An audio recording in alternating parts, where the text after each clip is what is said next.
All About You, a program that keeps you connected to all the exciting events and services the City of Urbana has to offer. I'm your host, Natalie KennyMarquez.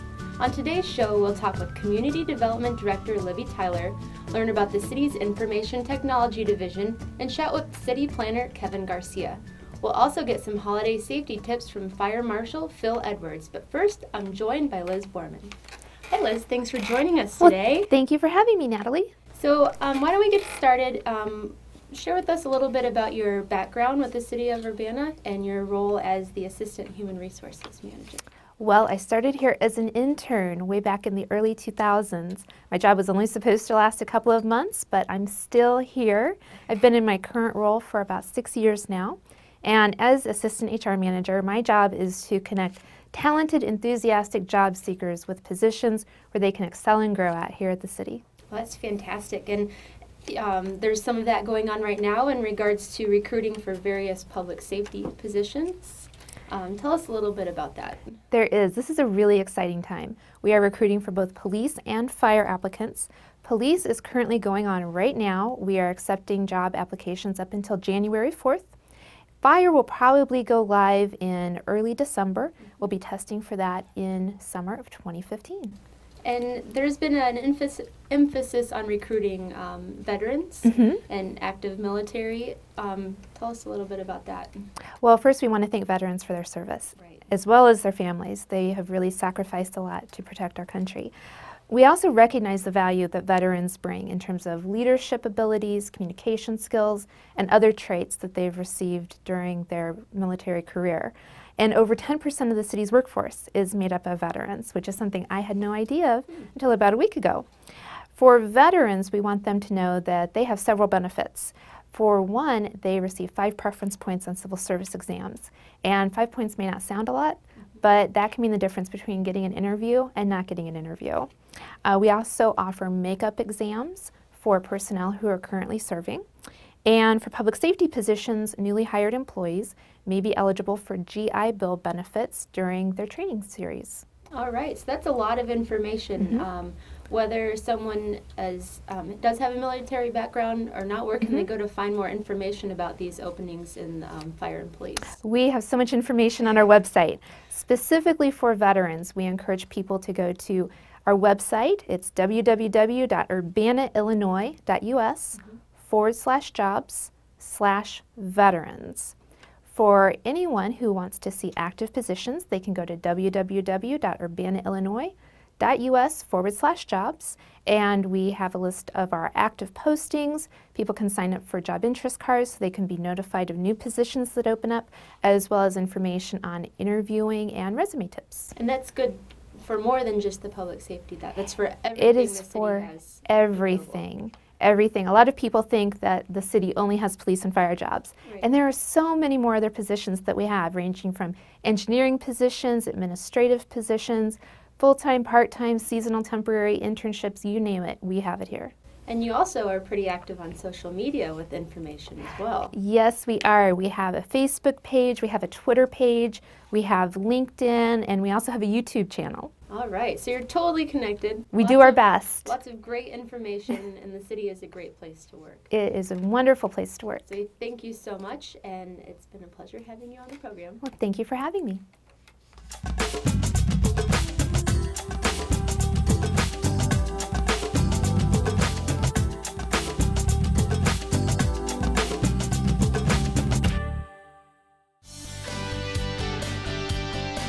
Pavement markings and signs are used to warn and direct motorists and bicyclists and to regulate traffic. There are several new bicycle markings and signs throughout both Champaign and Urbana to be aware of.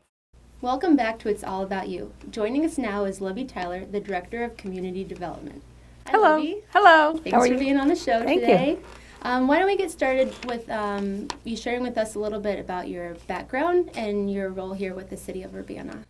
Well, I'm the Director of Community Development Services, and my background is as a city planner, and I've been working as a planner and in community development for quite a while. I've been doing this particular job for about 14 years with the city as Community Development Director, and before that I was the city planner, the Assistant City Planner. Before that, I worked with Burns Clancy and Associates in town, and I provided planning services to some of the smaller communities. I also have a PhD in regional planning that I earned here at the University of Illinois, and I teach one class a year in local planning, government, and law at the University of Illinois. Yeah, and back before that, I moved out here from Berkeley, California, and my husband, Rob Olshansky, and I have raised 2 sons, and our younger son's back in Berkeley, and our older son is in Los Angeles. So warmer climates compared to this weather exactly. that we have right now. Yes. So community development includes 4 different divisions. Can you share with us a little bit about what all makes up the community development department? Sure, it's really a catch-all. It's quite a diverse department, and the 4 divisions include economic development, and so you can imagine there's a lot going on there. And economic development includes some really important programs, including Market at the Square, and the public art program is in economic development, as well as our incentive programs and our business and development programs. So that's a big division. We also have our planning division, and our planning division does a lot of our development cases, zoning cases. They work with our planning commission, zoning board, historic preservation. I think we have about 12 different boards and commissions that we serve. And Jeff Engstrom is our interim planning manager. Economic development would be Brandon Boyce as our economic development manager. Then we have building safety, which is another big division, and building safety division is headed by John Schneider. They issue all the building permits for new construction as well as renovations in the city of Urbana. They've been very busy with new activity. They also run our housing programs and do housing inspections. Finally, we have our grants management division, and that is headed by Kelly Murkowski, and they administer a number of grants that we receive from the federal government, primarily housing and urban development. And these are programs that help low and moderate income families with housing and social services and things of that nature. So community development is a very broad department. It covers a lot of different things. What are some projects or programs that you're working on right now? Oh my goodness, we're very busy right now doing all kinds of interesting things. It's an exciting time. In economic development, we're putting together a big program for an application to the state for a new enterprise zone. And this is a major undertaking that would provide for tax abatements to encourage continued expansion of commercial industrial development along our corridors, and also would provide for some incentive for new single-family homes in developing subdivisions. So similar to a program we ran a few years back called Build Urbana. So that's big. We also continue to administer our tax increment finance districts, which is our redevelopment areas in the downtown and along Cunningham Avenue. We continue with major construction, with building safety. We're looking at some important grants to continue to remove problem properties in the city. We have a program we're working on called the Blight Reduction Program Grant that we're putting together. So many different things. We just had adopted this week a major regional transportation plan that we worked with the Regional Planning Commission called the Long Range Transportation Plan, as well as a Greenways Plan that was recently adopted. So that just gives you a flavor of just a few of the things that we've been involved in. Very busy. Yeah. Very busy in community development. In your time with the City of Urbana, what are some of your proudest moments or greatest accomplishments in the department?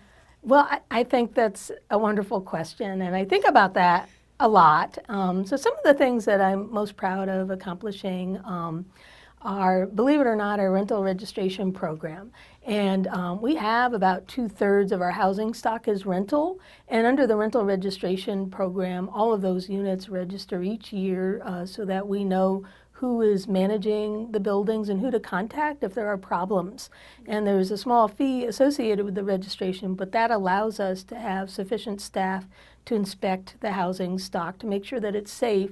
And I think that's really important, again, because of the amount of rental housing we have and because of our student renters who oftentimes are renting for the first time away from home, and I think it really helps the quality of our housing stock. So that's one. I'm still proud of our award-winning comprehensive plan that we adopted back in 2005. It served us very well and helped to guide future growth in Urbana. And then finally, I would say I'm so pleased with the revitalization of our downtown and all the different things that we've done to reoccupy Lincoln Square Mall. You know, if you think back many years, we had vacancies on Main Street and in the mall, and now it's really vibrant. There are so many new restaurants, in particular, as an example, in the downtown, and long lines, really popular places to go, more and more shops, more employment. It's really almost a difficulty now to find space when people want to come to the downtown to find available space. So, yeah, it's a great problem to have. So those are just some of the highlights. That's fantastic, and we really appreciate your service to the City of Urbana and to the community, and your time with the City of Urbana. So thank you so much, Libby. Thank you. Thanks for having me.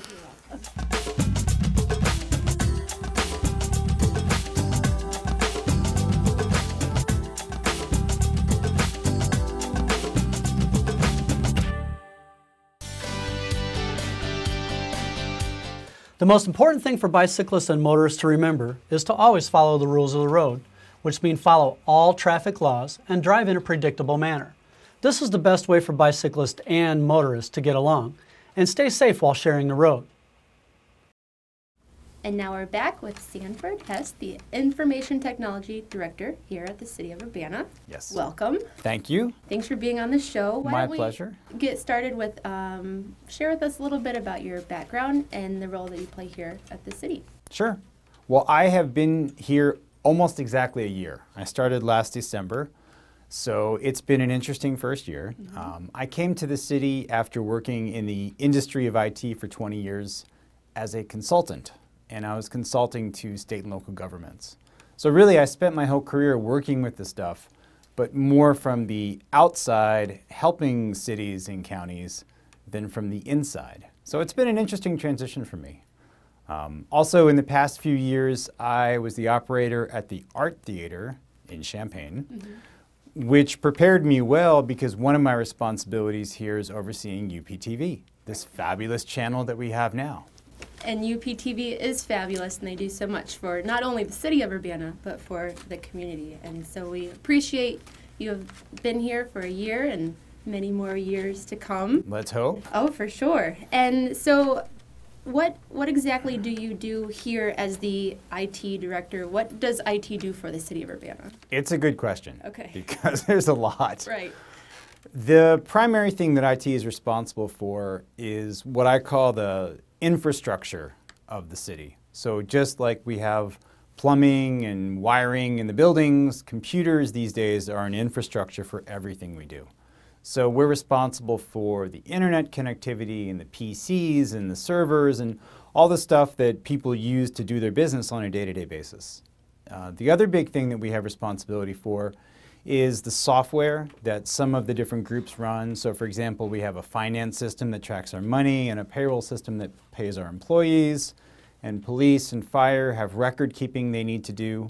So all the software that different departments use to deliver their services.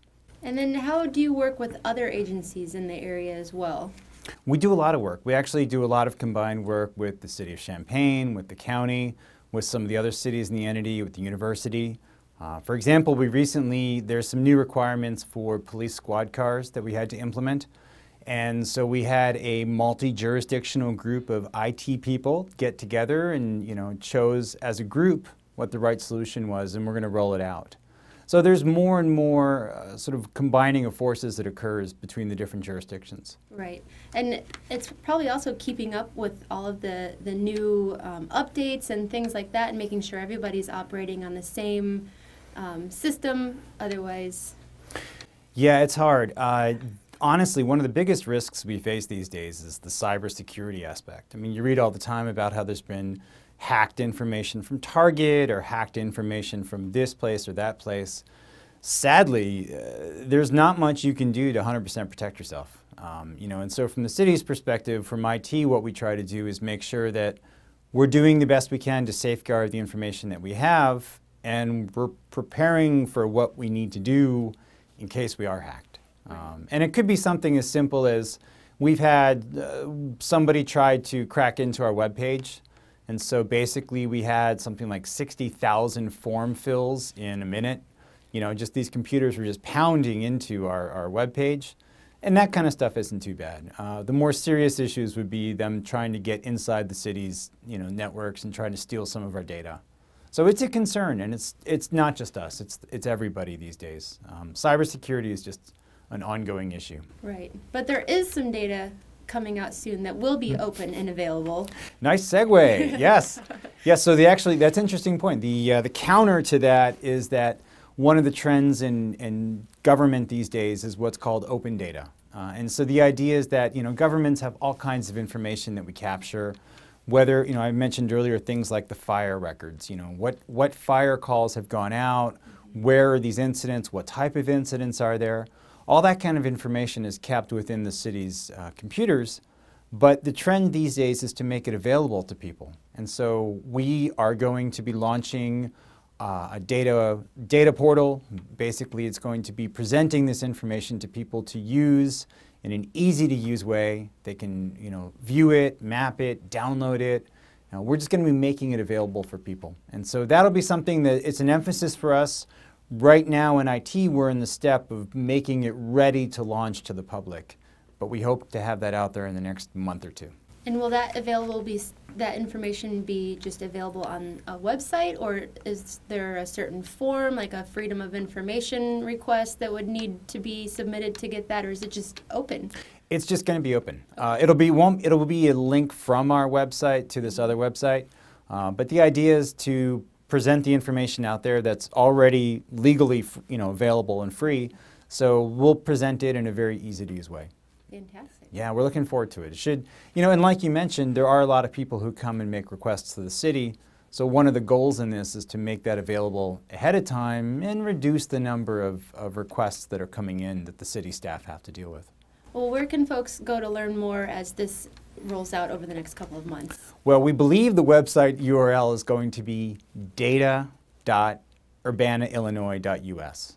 But certainly keep track on our webpage, just our main webpage of the city, urbanaillinois.us, and you'll see updates about it. And hopefully when we do launch it, we'll be able to do some kind of a press release and get the word out and really, follow us on Facebook and other social media, and we'll announce more information about it. Wonderful. Well, thank you so much for your service so far and for many years to come. It's been a pleasure. Thank you. Thank you.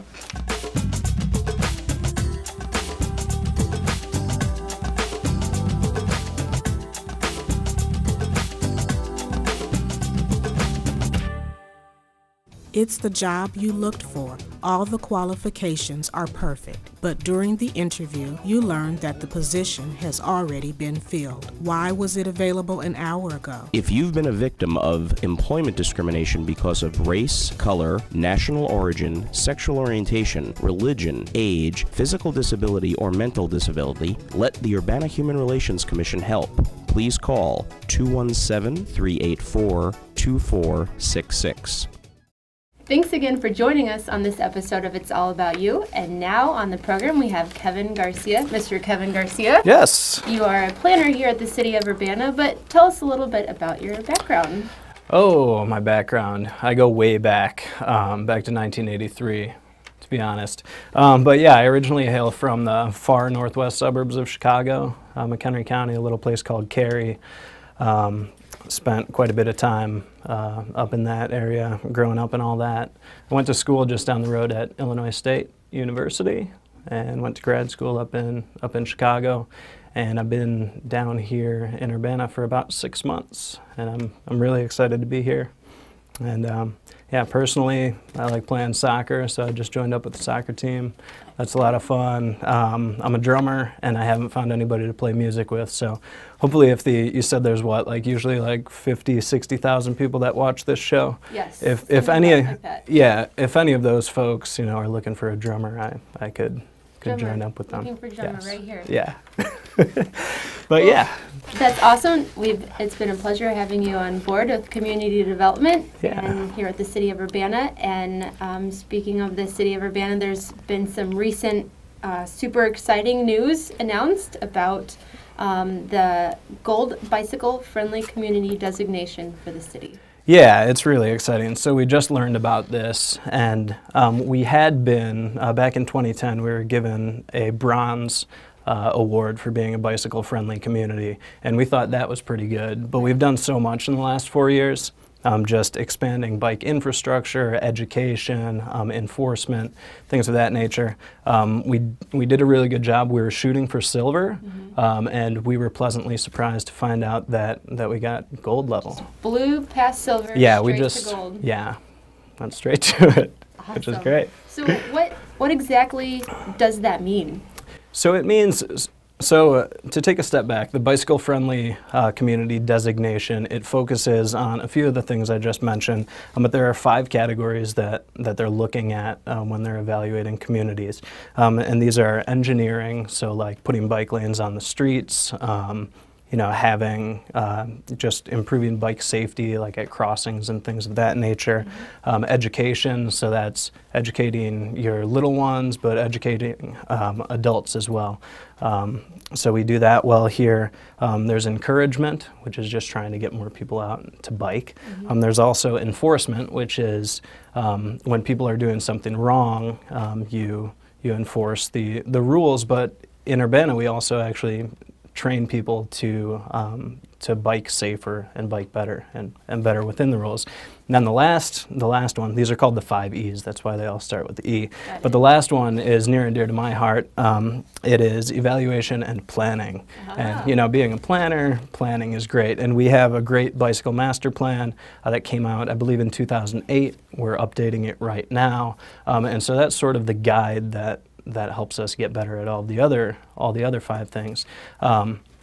Now, if you hit like 1 or 2 of those E's pretty well, you'll get bronze, a bronze level. But if you hit quite a few of them, or if you hit 4 or 5, and you do really well, then you get perhaps gold, like we did. So, yeah, so it's really exciting. So we did better this time around. We've been expanding on all of those 5 E's, and it's just great It's great news. That's awesome. And so in terms of across the country, how many gold bicycle-friendly communities are there? So as of this round, there are only 21 gold level communities. Now there is a higher level called platinum, and there are only 4 of those. So Urbana, with respect to this designation, Urbana is one of the top 25 bicycle-friendly communities in the country. And in Illinois, how do we stand against other municipalities in Illinois? Well, I'm glad you asked. So in Illinois, we're the top. We're the only gold level community in Illinois. So it's pretty exciting. So Evanston, Chicago, they'll probably, they'll look to us. They will look to us, and they're doing great stuff up there as well. But we've set the bar high, and now they're chasing us. So tell us about this gold thing. So this is kind of one of the E's, encouragement. You've been encouraged to do some participation. Yeah. So one thing that I do for the city is I'm the liaison to the Bike and Pedestrian Advisory Committee.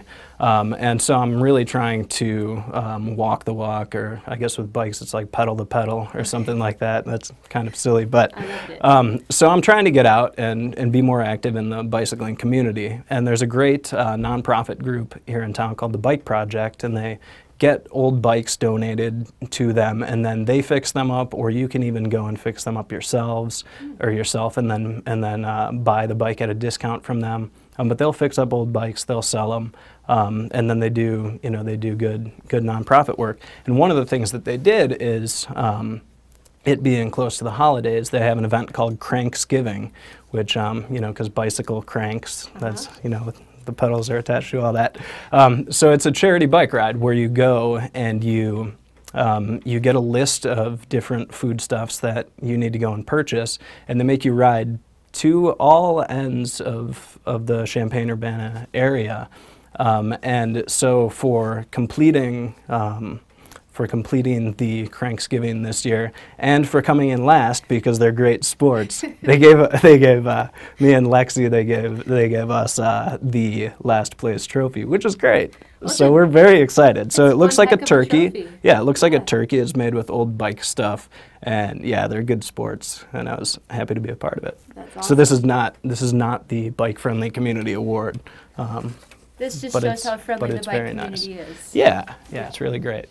So if people want to learn more about bicycling in Urbana or our new designation as a gold bicycle-friendly community, where can they go? Yeah, well, I mean, there's a lot of places you can go because like I said, there's a great bicycling community around. But first, you can start by going to Bike Urbana, which you can find on the City of Urbana's website. Mm-hmm. We can share that URL with everybody. But that's a good place to start. There's just a lot of great bike stuff going on. Awesome. Well, high five on the gold designation. Yeah, thanks. And it's been a pleasure having you on the show. Likewise. Thanks for having me.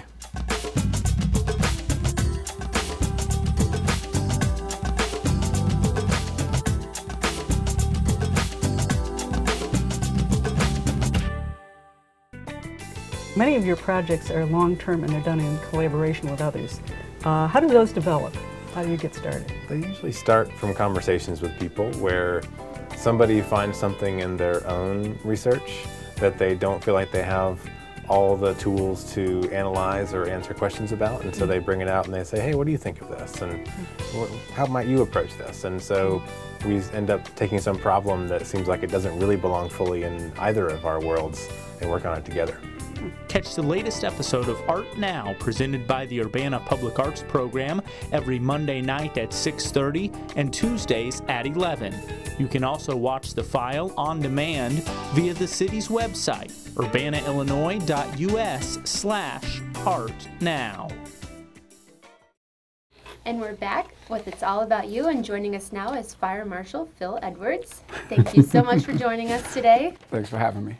So let's start off with, why don't you share a little bit about your background and your history here with the City of Urbana? Well, actually, I started with the city in '95. I was working with Public Works, but then in 1996, I took the test for the fire department and ended up getting on. So I've been here since then, so it's been a little over 18 years that I've been on the fire department. And I've served in the capacity of Fire Marshal since 2010. And what exactly do you do as the Fire Marshal for the city? As the Fire Marshal, I'm over the prevention and education programs. I oversee the inspection program.